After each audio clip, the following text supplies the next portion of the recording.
ఒక డాక్టర్ తన కొలీగ్స్కి ఒక సింపుల్ మాట చెప్పాడు, డెలివరీ చేసే ముందు చేతులు శుభ్రంగా కడుక్కోండి అని.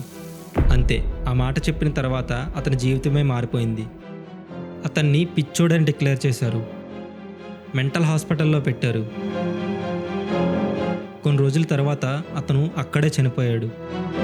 ఇప్పుడు క్వశ్చన్ ఏంటంటే, చేతులు కడుక్కోండి అని చెప్పినందుకు ఒక డాక్టర్ని మెంటల్ హాస్పిటల్లో పెట్టారు. Year 1847, place Vienna general hospital. యూరోప్లో బిగ్గెస్ట్ హాస్పిటల్స్లో ఒకటి. ప్రతిరోజు అక్కడ డజన్స్ ఆఫ్ డెలివరీస్ జరుగుతాయి. కానీ అక్కడ ఒక స్ట్రేంజ్ ప్యాటర్న్ స్టార్ట్ అయింది. డెలివరీ కోసం హాస్పిటల్కి వచ్చిన కొంతమంది ఆడవాళ్ళు కొన్ని రోజుల తర్వాత సడన్గా చనిపోతున్నారు. Reason child bed fever. First fever, తర్వాత ఇన్ఫెక్షన్, కొన్ని రోజుల్లో డెత్. డాక్టర్స్ కన్ఫ్యూజ్ అయ్యారు.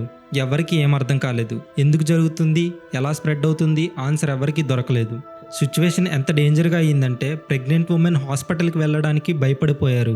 కొంతమంది స్ట్రీట్స్లోనే డెలివరీ చేసుకుంటున్నారు. కొంతమంది డేంజర్ అని తెలిసినా కూడా ఇంట్లోనే బర్త్ ఇవ్వడానికి సిద్ధమయ్యారు. ఎందుకంటే హాస్పిటల్కి వెళ్ళడం కన్నా రోడ్డు మీదో లేదంటే ఇంట్లోనో డెలివరీ చాలా సేఫ్ అనిపించింది. అప్పుడు అక్కడ హంగేరీ నుంచి వచ్చిన ఒక యంగ్ డాక్టర్ పనిచేస్తున్నాడు. అతని పేరు ఇగ్నాస్ సెమెల్వైస్. ఇతను ఒక విషయం గమనించాడు. హాస్పిటల్లో 2 మెటర్నిటీ వార్డ్స్ ఉన్నాయి. వార్డ్ 1లో డెలివరీ అయ్యే ఉమెన్ చాలా మంది చనిపోతున్నారు. వార్డ్ 2లో డెలివరీ అయ్యే women deaths almost 0. But same hospital, same city, same disease. అయితే డిఫరెన్స్ ఎక్కడుంది? ఇగ్నాస్కి క్యూరియాసిటీ పెరిగింది. అతను రోజులు, నెలలు అబ్జర్వ్ చేస్తూనే ఉన్నాడు. స్లోగా ఒక ప్యాటర్న్ కనిపించడం స్టార్ట్ అయింది. వార్డ్ 1లో డెలివరీస్ డాక్టర్స్ చేస్తున్నారు. వార్డు 2లో డెలివరీస్ మిడ్ వైఫ్స్ చేస్తున్నారు. డాక్టర్స్ ఉన్న వార్డులో డెత్స్ ఎక్కువ, మిడ్ వైఫ్స్ ఉన్న వార్డులో డెత్స్ తక్కువ. ఇది లాజిక్కి ఆపోజిట్. డాక్టర్స్ కదా బెటర్గా ట్రీట్ చేయాలి, కానీ ఇక్కడ రివర్స్ జరుగుతుంది. ఇగ్నాస్కి డౌట్ వచ్చింది. డాక్టర్స్ మార్నింగ్ ఎక్కడికి వెళ్తున్నారు అని. Answer autopsy room. అక్కడ డెడ్ బాడీస్ని కట్ చేస్తారు, పోస్ట్ మార్టం చేస్తారు, డెడ్ బాడీస్తో వర్క్ చేస్తారు. తర్వాత అదే క్లాత్స్తో అవే చేతులతో డైరెక్ట్గా మెటర్నిటీ వార్డుకి వెళ్ళి ప్రెగ్నెంట్ ఉమెన్కి డెలివరీ చేస్తున్నారు. అప్పుడే ఇగ్నాస్కి మైండ్లో ఒక టెరిఫైయింగ్ థాట్ వచ్చింది. డెడ్ బాడీస్ నుంచి వచ్చిన ఏదో ఒక అన్సీన్ పార్టికల్ ప్రెగ్నెంట్ ఉమెన్ బాడీలోకి వస్తున్నాయి అని. అయితే ఆ టైంలో జర్మ్స్ అనే కాన్సెప్ట్ ఎవరికీ తెలియదు.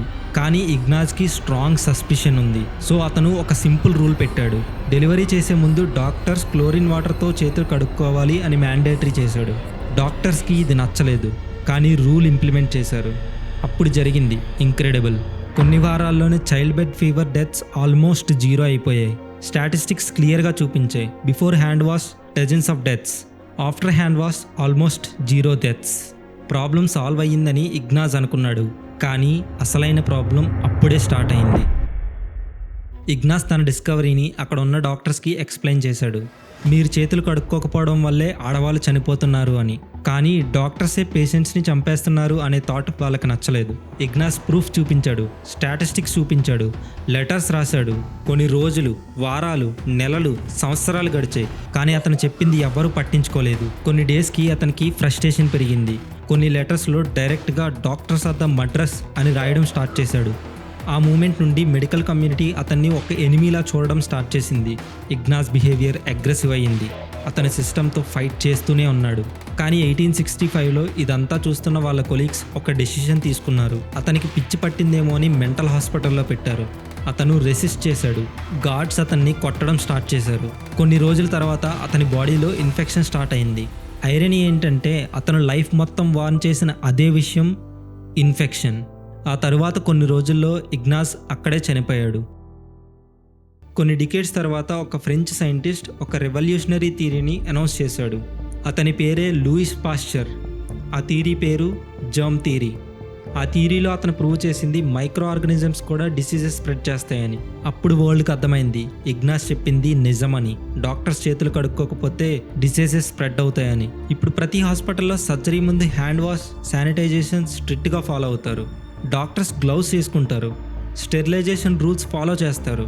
కానీ ఈ సింపుల్ హ్యాబిట్ వెనుక ఇంత ట్రాజిక్ స్టోరీ ఉంది. 1847లో చేతులు కడుక్కోండి అని చెప్పిన ఒక డాక్టర్ని పిచ్చోడిలా చూశారు. ఇప్పుడు ఎవరైనా చేతులు కడుక్కోకపోతే వాళ్ళని మనం పిచ్చోళ్ళలా చూస్తాం. హిస్టరీలో కొన్నిసార్లు ట్రూత్ చెప్పిన వాళ్ళనే పిచ్చోళ్ళుగా చూశారు.